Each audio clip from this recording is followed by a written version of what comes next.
Bonjour à tous, c'est Tutu. Il y a quelques semaines, j'avais sorti une vidéo qui présentait la donne du Rafale de CJ Simulation sous Microsoft Flight Simulator 2024. Alors cette vidéo a eu un gros succès inattendu puisque c'est la deuxième vidéo la plus regardée du mois de janvier. Et en parallèle de ça, j'ai eu plusieurs demandes sur Discord de personnes qui me demandaient de faire la comparaison de ce Rafale avec les Rafales qui sont disponibles sous DCS. Je vous propose donc de faire un petit comparatif rapide des différents Rafales. Les Rafales disponibles sous Microsoft Flight Simulator 2024 sont au nombre de 2. Par contre, dans ce comparatif, je ne testerai que le Rafale de CJ Simulation, puisqu'il est nettement au-dessus de l'autre Rafale qui est disponible, qui est un mode totalement gratuit. Pour les Rafales disponibles sous DCS World, ils sont au nombre de 4, mais là aussi vous pouvez voir que j'ai fait le choix de ne prendre que le Rafale de la Splitter et le Rafale du studio FR3D. Alors les deux autres Rafales disponibles sont le Rafale des QESA Brothers et le second Rafale dont je ne parlerai pas est un mode privé qui est inaccessible à la majorité des joueurs. Les versions de Rafale disponibles vont différer suivant les studios. Pour CJ Simulation, les Rafales disponibles seront les Rafales C et M. Pour la Splitter, ce seront les Rafales C et B. Et pour FR3D Studio, ce sera le Rafale C, B et M, donc les trois variantes que l'on connaît, et une variante fictive appelée BM pour Biplace Marine. Nous allons commencer le petit comparatif des Rafales par l'analyse du modèle 3D extérieur. Donc devant moi le Rafale de CJ Simulation. Si on s'approche un peu, on s'aperçoit déjà que le Rafale est très bien modélisé au niveau des dimensions. On va le voir juste après. Donc c'est bien fait. Alors, il a quelques petits défauts. Donc, les défauts que j'ai relevés dans ma vidéo précédente, je ne vais pas tous les énumérer, mais je les montre. C'est au niveau de la sortie canon qui est un peu longue. Il va manquer un certain nombre de dents de requin, donc notamment dans les entrées d'air. Il va en manquer aussi dessous. Au niveau du train, le train est assez réaliste, mais comme vous pouvez le voir, il manque de détails. Parmi les détails manquants, on voit aussi qu'il manque l'échelle rétractable du Rafale M. Je vais continuer mon petit tour très rapide. Si vous voulez l'analyse complète, je vous invite à regarder ma vidéo qui traitait de cette add-on. Pour les boudelles, là aussi, c'est vraiment très très simplifié.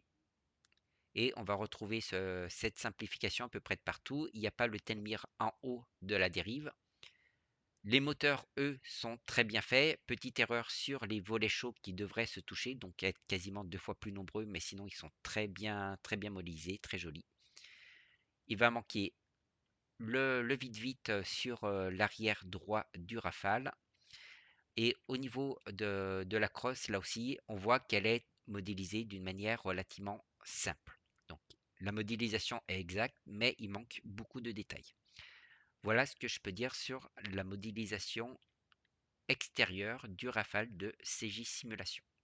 On parlera des élevons et des plans canards lorsque j'étudierai les parties mobiles, mais ici, vous pouvez voir leur position réelle lorsqu'un Rafale est au repos.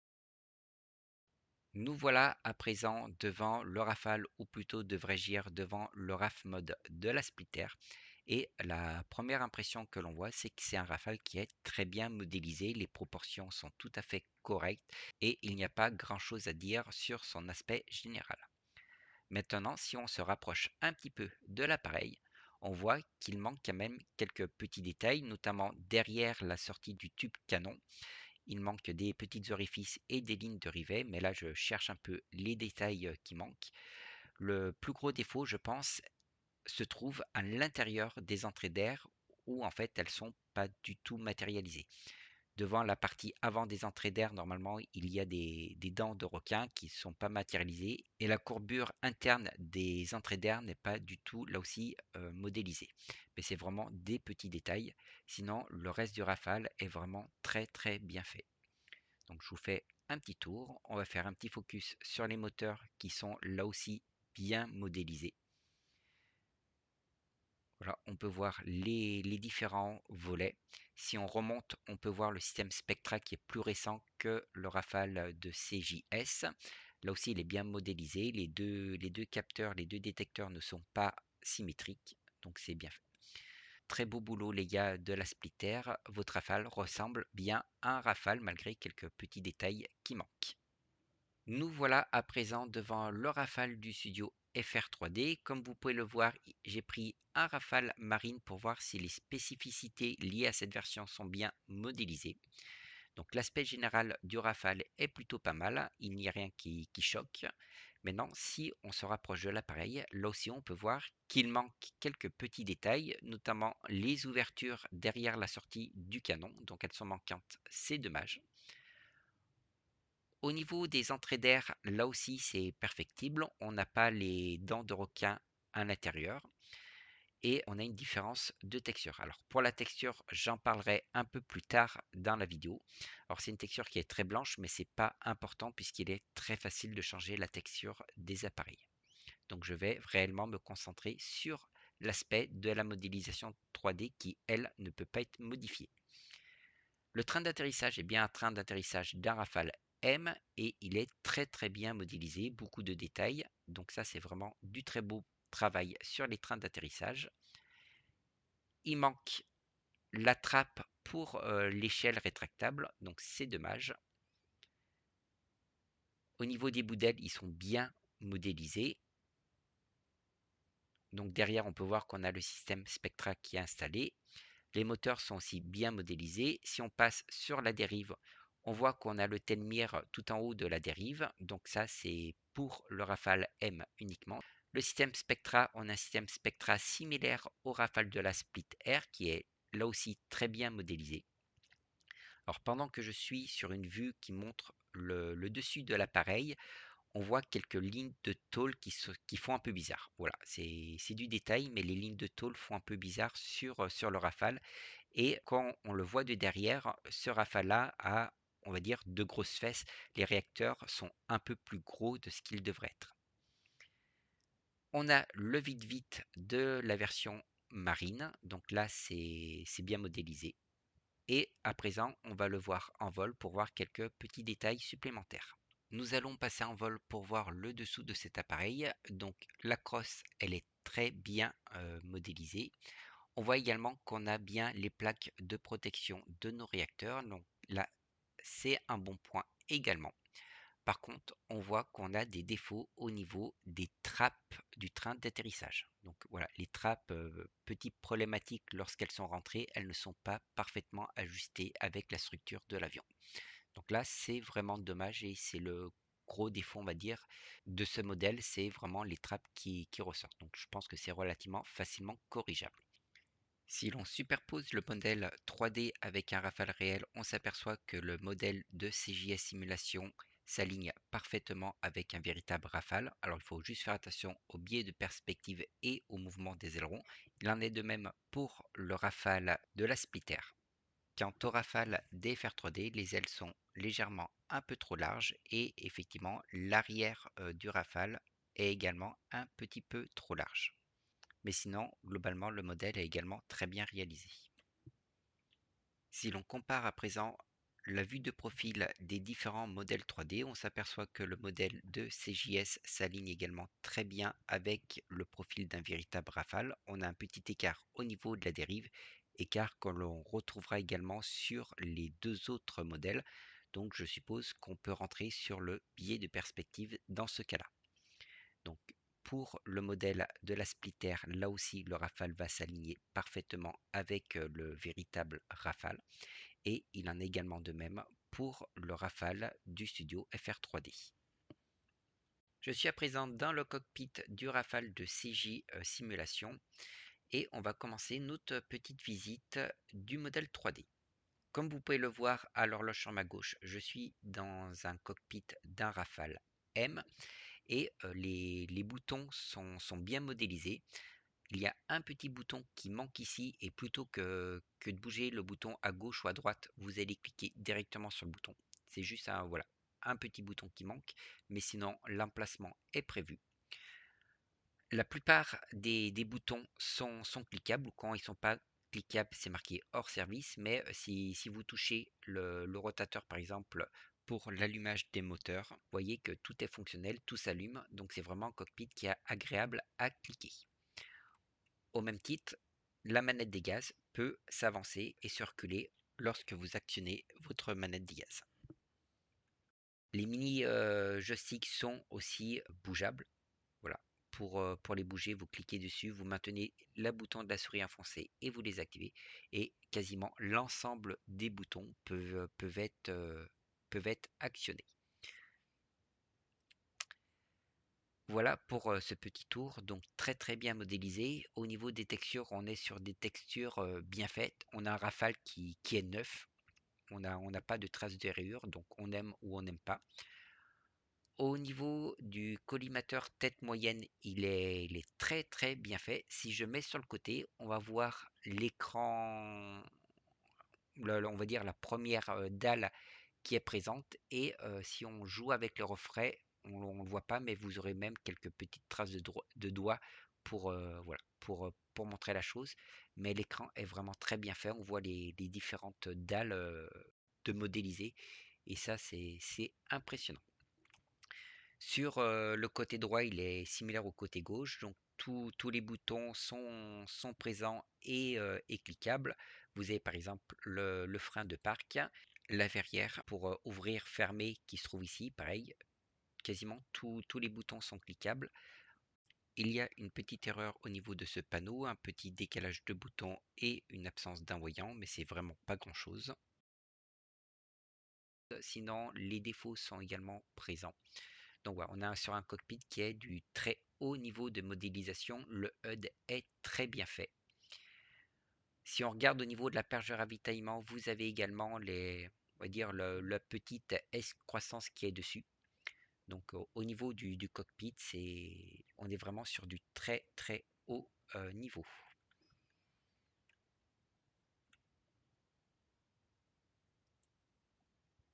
J'ouvre juste la verrière du Rafale pour vous montrer. Donc nous avons également le vérin de présent, chose qu'on n'aura pas sur le Rafale, par exemple le RAF mode de la Splitter. Donc on est sur du très haut niveau de modélisation. On a une texture de Rafale 9, mais à part ça, on n'a quasiment rien à lui reprocher. Nous voilà dans le cockpit du RAF mode de la Splitter et la première chose qui surprend, c'est d'avoir les différents écrans, les différents visualisateurs tête latérale et le collimateur tête haute qui est allumé alors que mon avion est froid. C'est un sujet que j'en parlerai plus tard lorsqu'on verra ces différents écrans. On va rester focus sur la modélisation 3D du cockpit et lorsqu'on regarde le panneau gauche, on peut s'apercevoir qu'il est très bien fait. Tous les boutons sont présents là où ils devraient être et les textures sont vraiment magnifiques. Donc on se croirait réellement dans un véritable Rafale. Alors pendant qu'on parle des boutons, il faut savoir que la plupart des boutons de ce module ne sont pas cliquables. C'est vraiment dommage, il a quelques exceptions. Nous avons le train d'atterrissage, le master arm et sinon pour la plupart des autres boutons, ils sont uniquement là pour la décoration. La manette des gaz peut bouger, donc d'avant et d'arrière suivant lorsque vous augmentez ou diminuez les gaz. Si nous passons du côté droit, là aussi le côté droit est très très bien fait, les textures sont si magnifiques. Il manque un petit panneau des défauts qui devrait se trouver pas par ici. Donc c'est dommage qu'il soit absent. Au niveau de la verrière, il manque un petit vérin derrière. Là aussi c'est mineur, mais voilà, je tiens sous nez, je cherche les détails de la modélisation. Plus gênant, c'est au niveau du collimateur tête moyenne. Donc c'est l'écran central. Il est bizarre. On voit que les textures sont beaucoup moins jolies. Normalement, on a une première vitre transparente qui n'est pas du tout transparente, donc c'est choquant. Et j'ai l'impression qu'il est un tout petit peu trop petit. Enfin, ça fait une impression bizarre si vous êtes déjà monté dans un véritable Rafale ou lors d'un salon. Je trouve qu'il est modélisé un petit peu bizarre, pareil au niveau du bas. Donc je pense qu'il y a une petite erreur dessus. Je vous affiche des photos de vrais collimateurs tête moyenne pour que vous jugiez par vous-même. Mais sinon, globalement, un très très beau cockpit, dommage qu'il soit non cliquable. Mais sinon, il est très bien modélisé, c'est surtout les textures qui sont vraiment impressionnantes de réalisme. Nous voilà à présent dans le cockpit du Rafale du studio FR 3D. Et là aussi, la première chose qu'on voit, c'est qu'on a différents écrans allumés alors que mon appareil est froid. Donc on abordera ce sujet plus tard dans cette vidéo. On va rester concentré sur la modélisation 3D. Alors tout d'abord, je m'excuse pour le corps du pilote, mais la touche pour retirer le corps du pilote ne fonctionne pas. Donc on va faire la vidéo avec le corps du pilote dans le cockpit. On s'aperçoit que les boutons sont présents, et alors ils sont moins bien modélisés, moins finement. Les textures sont aussi beaucoup plus fades, beaucoup plus unies, et les couleurs ne sont pas très réalistes non plus. La manette des gaz ne va pas bouger, donc je bouge les gaz, mais on voit que la manette est fixe et on s'aperçoit également qu'il y a beaucoup de boutons qui sont là pour la décoration ou certains qui sont fonctionnels ne vont pas bouger. Par exemple, voilà, j'allume la batterie, l'APU, je devrais pouvoir cliquer dessus et il n'est pas fonctionnel. Donc on a un peu plus de boutons que vous pourrez cliquer, mais là aussi, ça reste très très très perfectible. On va passer du côté droit. Donc le côté droit est là aussi, on va dire, modélisé pas trop mal. Alors il y a certains panneaux qui sont totalement fantaisistes, mais on va passer. C'est pour les besoins, je pense, d'adapter le cockpit au Hornet. Au niveau de la verrière, elle est plutôt pas trop mal représentée. On a bien le vérin qui l'ouvre et qui la ferme. Au niveau du collimateur tête moyenne, c'est plutôt une bonne surprise puisque le collimateur tête moyenne ressemble plutôt pas trop mal à un véritable collimateur tête moyenne d'un Rafale. Je pense qu'il est un tout petit peu trop vers le pilote, mais après c'est voilà, c'est mon impression, j'ai pas d'éléments de mesure, c'est compliqué à le dire. Si je prends une vue sur le côté, on devine aussi l'écran qui se trouve devant le visualisateur tête moyenne. Donc on voit bien l'effet de transparence qui est assez simplement mais bien modélisé puisqu'on le voit. Et je pense que j'ai fini le petit tour du cockpit du Rafale de FR3D. Si je reprends une vue générale, voilà, je pense qu'on peut affirmer sans aucun problème qu'il est quand même un cran dessous des deux autres. Je vais à présent vous montrer la séquence de démarrage des moteurs du Rafale. Comme vous pouvez le voir, je suis dans le cockpit du Rafale de CJ Simulation et c'est la seule séquence de démarrage que je vous montrerai dans cette vidéo car les séquences de démarrage du Rafale de la Splitter et du Rafale de FR3D Studio sont vraiment très arcades. On va commencer par vérifier notre manette des gaz qui est en position arrière, donc plein réduit. Donc au niveau de ce boîtier, l'interrupteur de la batterie est bien sûr on par défaut. Donc je vous montre juste où c'est pour la culture générale. Et on va commencer à tourner notre rotateur qui va permettre d'allumer les moteurs. Donc il est sur off, je le fais passer sur standby. Notre Rafale démarre. Alors, je trouve que les écrans démarrent un peu rapidement, il n'y a pas séquence de boot, c'est pas grave, en tout cas on a de l'interface du Rafale. Pour les moteurs, on va ensuite cliquer sur l'APU. Donc l'APU passe rouge, il est en train de démarrer. Et pour visualiser l'état des moteurs, vous allez cliquer sur Fuel, donc le visualisateur tête latérale à modifier. Vous cliquez ensuite sur Engine. On va attendre que l'APU s'éteigne. Engine check loading. Engine check OK. Donc vous avez vu, dès que l'APU s'est éteint, on a eu les messages qui nous disent que tous les moteurs sont OK. À présent, on va pouvoir ouvrir les valves de carburant de nos deux moteurs. Donc actuellement, les deux mini-manettes des gaz sont sur stop. Je vais les faire passer sur idle. Je vais les avancer un peu rapidement. Voilà. Et une fois que nos mini-manettes des gaz sont sur idle, je vais tourner le rotateur sur R pour démarrer le moteur droit. Donc le moteur droit est en train de démarrer. on peut le voir avec la mini manette des gaz droite qui clignote en rouge. Au niveau du moteur, il va démarrer gentiment. On pourra le voir sur notre visualisateur tête latérale. Et là, je ne vais pas trop parler pour que vous puissiez entendre le bruit.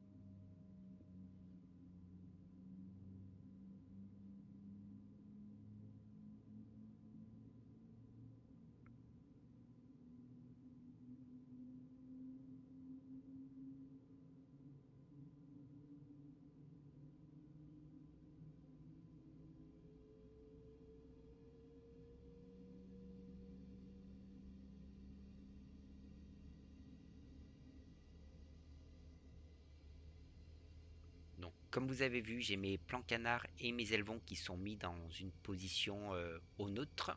Ils ne sont plus en position repos. J'en parlerai un peu plus tard dans cette vidéo. Tout est au vert au niveau de mon moteur. Le voyant sur la mini manette des gaz s'est éteint. Je la fais passer en position norme. Et je vais pouvoir démarrer mon moteur gauche. Donc je fais passer en position norme, puis sur la position gauche. J'ai le voyant qui s'allume sur la mini manette des gaz gauche. Donc pareil, le moteur est en train de démarrer. On va attendre qu'il finisse sa séquence. Je peux passer en vue externe si vous voulez. Comme ça, vous aurez également les sons en extérieur de l'avion.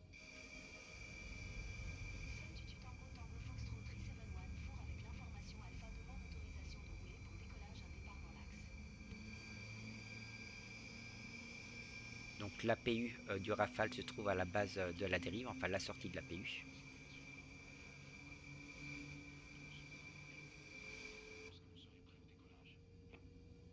Notre moteur a bientôt fini de démarrer. On va attendre qu'il passe dans le vert. Donc oui, la manette des gaz, la mini manette des gaz gauche s'est éteinte, c'est-à-dire qu'on peut le faire passer sur la position norme.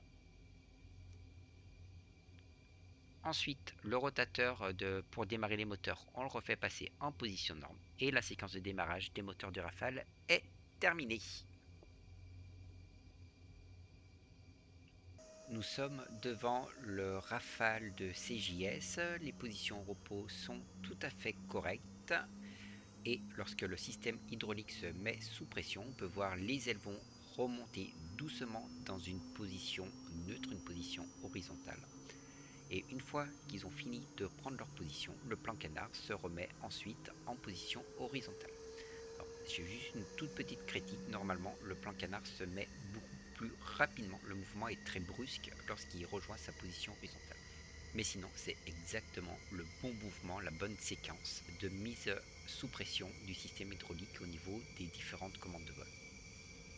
Au niveau du RAF mode, on peut voir que le plan canard est dans la bonne position au repos, ce qui n'est pas le cas des ailerons puisqu'ils sont ici horizontaux alors qu'ils devraient être légèrement inclinés vers le bas. On voit également que le Rafale a ses divers caches et flammes, donc ça c'est vraiment sympa.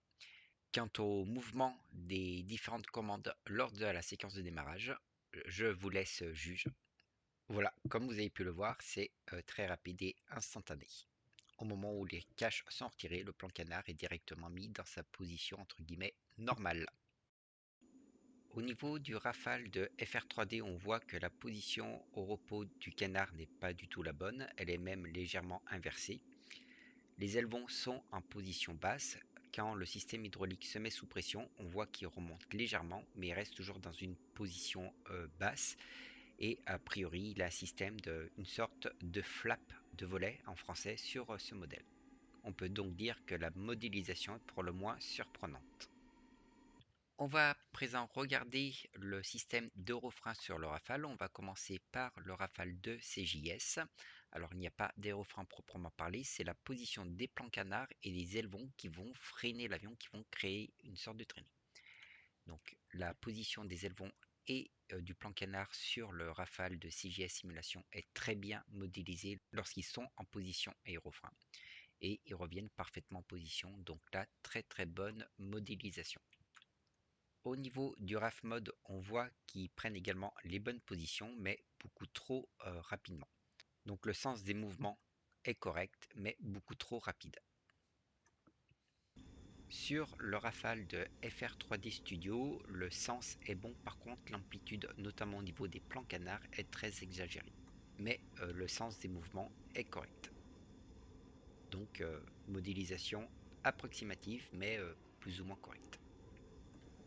Nous allons passer à la séquence du train d'atterrissage. Donc le Rafale de CJS, le train sort, la séquence est tout à fait correcte. Et on voit le plan canard se mettre en position atterrissage. Au niveau de la séquence de rentrée, là aussi, il n'y a strictement rien à dire. La temporisation est bonne et la position du plan canard également. C'est parfait. Pour le RAF mode, on voit qu'il y a une sorte de téléportation des trappes d'atterrissage, c'est dommage. Par contre, le plan canard va bien en position atterrissage. Lorsque l'on rentre le train, la séquence des trois trains est correcte. Par contre, le plan canard rentre en même temps que le train, c'est pas bon. Et téléportation de nouveau des trappes du train d'atterrissage. Au niveau de la séquence d'ouverture du train d'atterrissage du Rafale de FR3D Studio, elle n'est pas bonne du tout. On voit que la roulette de nez sort avant le train principal. Donc là, ce n'est pas bon du tout. La vitesse d'ouverture du train principal aussi est affreusement lente. Donc là, c'est pas bon. On va attendre qu'il sorte pour pouvoir le re-rentrer. On voit que le plan canard n'a pas bougé non plus. Donc là aussi, c'est une erreur. Je viens d'appuyer sur la commande pour rentrer le train. C'est très long à répondre. Voilà. Le train rentre. Là aussi, les roues arrière rentrent avant les roues avant. C'est pas bon. Sur le Rafale, les trois roues sont quasiment simultanées, à quelques millisecondes près. À présent, nous allons voir le comportement des becs de bord d'attaque du Rafale et des petites trappes d'entrée d'air auxiliaires qui se trouvent sous les entrées d'air principales, voir comment cela se comporte. Donc on commence comme d'habitude par le Rafale de CJS Simulation. Et à faible vitesse, à haute incidence, on peut voir que les bords d'attaque se sortent et que les trappes, les entrées d'air auxiliaires s'ouvrent également. Donc là, c'est parfait, il n'y a rien à dire. Pour le RAF mode de la splitter, les bords d'attaque sortent également, donc pas de souci. En vue de dessus, on les voit mieux. Par contre, il n'y a pas de trappe d'entrée d'air auxiliaire sous les entrées d'air, donc c'est dommage. Petit problème de modélisation. Pour le Rafale de FR3D Studio, on voit les bords d'attaque sortir également. Alors ils sortent un peu moins que sur le Rafale de la Split Air. Voilà, c'est un petit peu différent. On va regarder au niveau des trappes si elles sont bien matérialisées. Et là, bonne surprise, on les voit bien, même mieux que sur le Rafale 2 CJS. Donc voilà, si vous voulez voir à quoi ressemblent les trappes d'entrée d'air auxiliaire sous les entrées d'air, vous les voyez très bien sur le Rafale de FR3D Studio. Je vais à présent vous montrer la séquence de fermeture de la verrière du cockpit du Rafale de CJ Simulation. Donc le bouton pour fermer, ouvrir la verrière se trouve ici. Donc la séquence d'ouverture et la séquence de fermeture. Donc on voit bien le vérin. Par contre, on n'a pas l'action de la verrière qui va vers l'avant pour se verrouiller. Donc voilà, c'est dommage, il manque un petit mouvement vers l'avant une fois que la verrière s'est reposée sur la structure de l'avion. Voici l'animation de la verrière du RAF mode de splitter. Donc il manque le vérin, ça on l'avait vu. Voilà.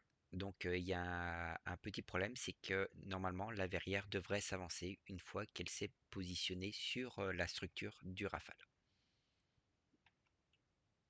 L'animation de la verrière du Rafale du FR3D Studio.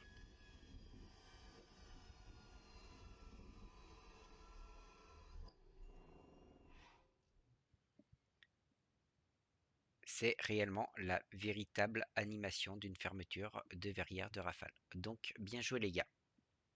Je suis dans le cockpit du Rafale de CJ Simulation et comme vous pouvez le voir, l'interface ressemble énormément à une interface de Rafale, que ce soit le HUD, les différents MFD on se croit dans un véritable Rafale, c'est totalement fidèle aux vidéos que l'on trouve sur internet. Les boutons, comme je vous ai dit lors de la visite des cockpits, sont cliquables. Pour l'autopilote, vous pouvez choisir le véritable autopilote d'un Rafale, que ce soit pour l'altitude, pour la vitesse. Je ferai des petits tutos dessus si ça vous intéresse quand le module sera un peu plus abouti. Il a encore quelques petits défauts. Au niveau des coms radio, pareil, vous pouvez cliquer dessus, ça vous ouvre l'interface. Au niveau des modes approche, le HUD passe également en mode approche. Enfin voilà, tous les boutons sont fonctionnels et ressemblent énormément à ce que vous trouverez dans un véritable Rafale. Au niveau de l'armement, donc vous êtes sans doute pas sans le savoir, on ne peut pas attaquer d'autres avions dans Microsoft Flight Simulator 2024 et c'est bien dommage. Pour pouvoir afficher l'armement du Rafale, vous devrez cliquer donc sur le bouton Weapons. Ensuite, vous sélectionnez les armements que vous voulez afficher. Donc on va tous les afficher pour mon Rafale.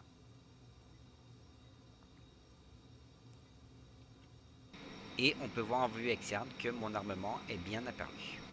Alors, la semaine dernière, je vous aurais dit qu'il n'était pas possible de lancer des missiles ou des canons ou autre chose sous Microsoft Flight Simulator 2024, mais une vidéo est apparue d'un nouveau module du Mirage 2000 où on voit lancer des flares et des bombes. Donc j'espère qu'à terme, le Rafale va pouvoir également lancer son armement, même si c'est du fictif, qui n'aura pas d'effet terminal.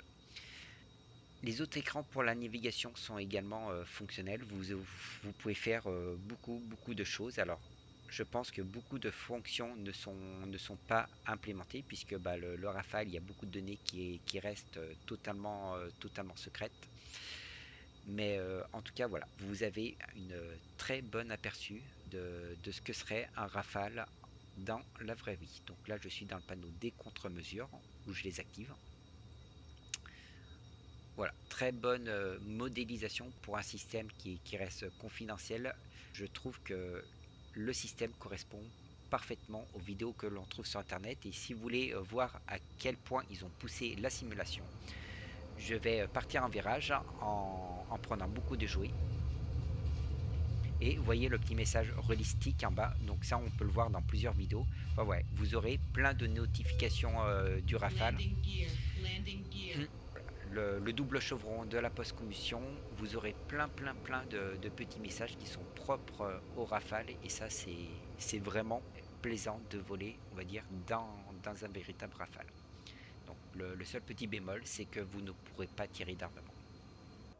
Je suis dans le cockpit du RAF mode et ce qu'on peut voir, c'est qu'il n'y a pas beaucoup d'écrans qui ressemblent aux écrans d'un véritable Rafale.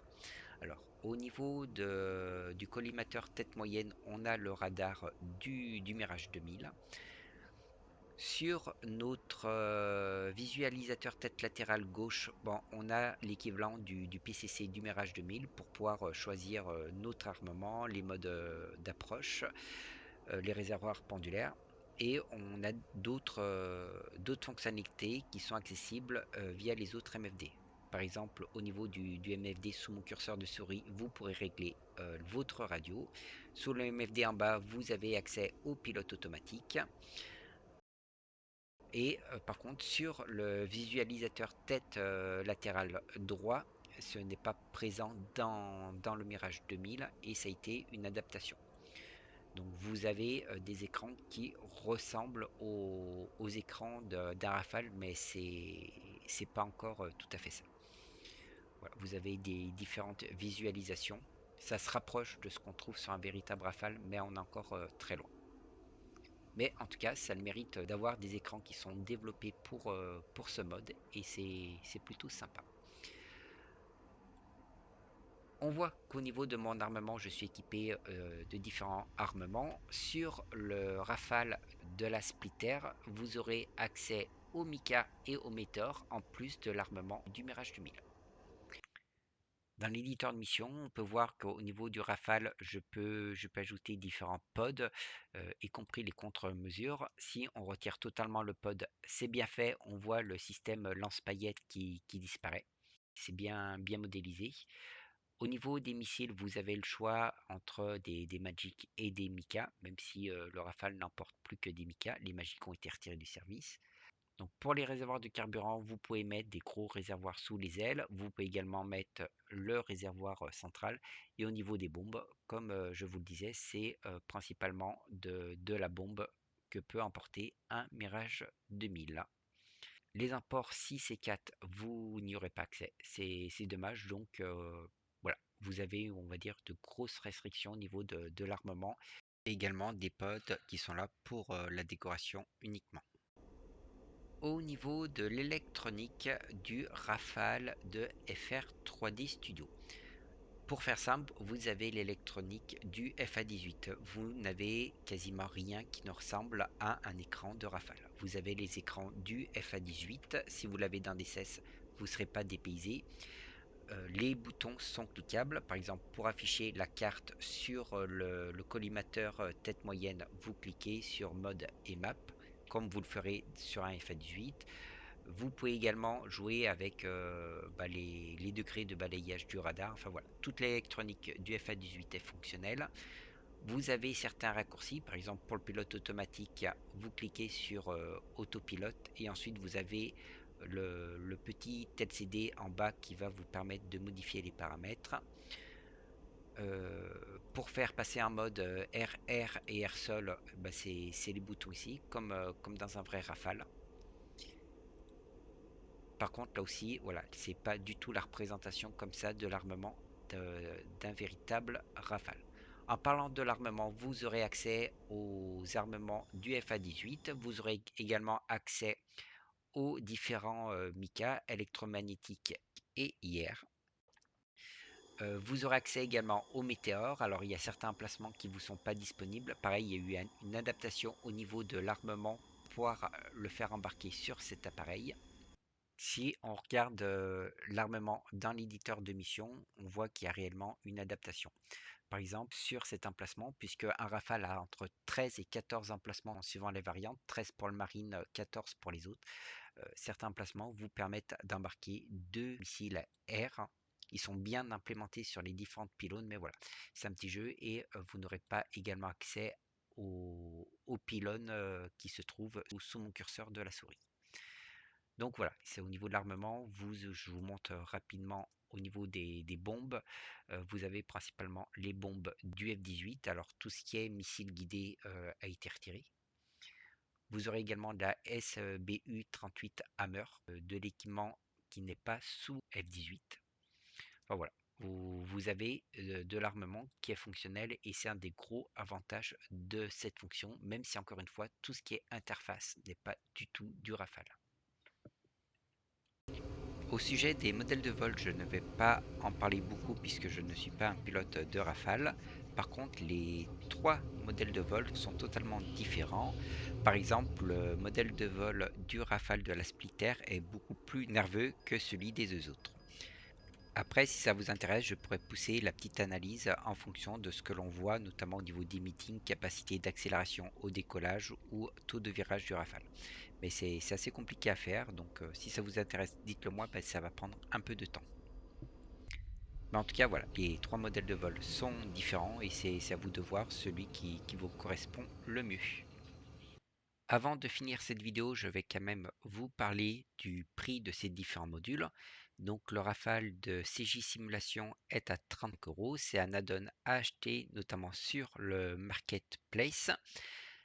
Pour les Rafales de la Splitter et de FR 3D Studio, ce sont des modes gratuits, donc ils ne vous coûteront rien, si ce n'est le fait que vous avez besoin d'avoir déjà un certain appareil sur des 16 World. Donc pour le Rafale de la Splitter, il s'agit du Mirage 2000 AC et pour le Rafale du Studio FR 3D, ce sera le FA18C.